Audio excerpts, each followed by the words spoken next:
సంక్రాంతి రోజు మంచి entertainment family entertainer అన్నమాట. చాలా బాగుంటుంది సినిమా.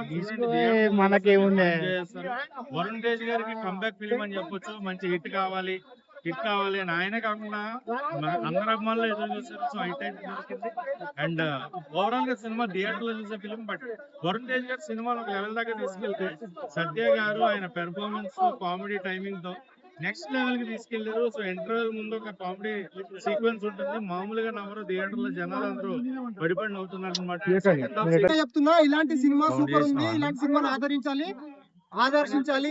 ఎందుకంటే 1,50,000 ఖర్చు పెట్టి నువ్వు కొరియా పోతే కొరియా మాత్రం చూడగలుగుతావు. 150 రూపాయలు పెడితే కొరియా మొత్తం చూసొచ్చు సినిమాలో. అచ్చా, అది మొత్తం కొరియా చూపెట్టినా? కొరియా మొత్తం చూపించాడు. కొరియా లాంగ్వేజ్ అర్థమైపోతుంది. కొరియా పాటలు కూడా అర్థమవుతాయి. నేను కొరియా సగం నేర్చుకున్నా కూడా సినిమా చూసి. ఆత్మ ఏమీ లేవు, ఎంటర్టైన్మెంట్ కూడా ఉంది. అది అన్న మ్యూజిక్ అనిపించింది.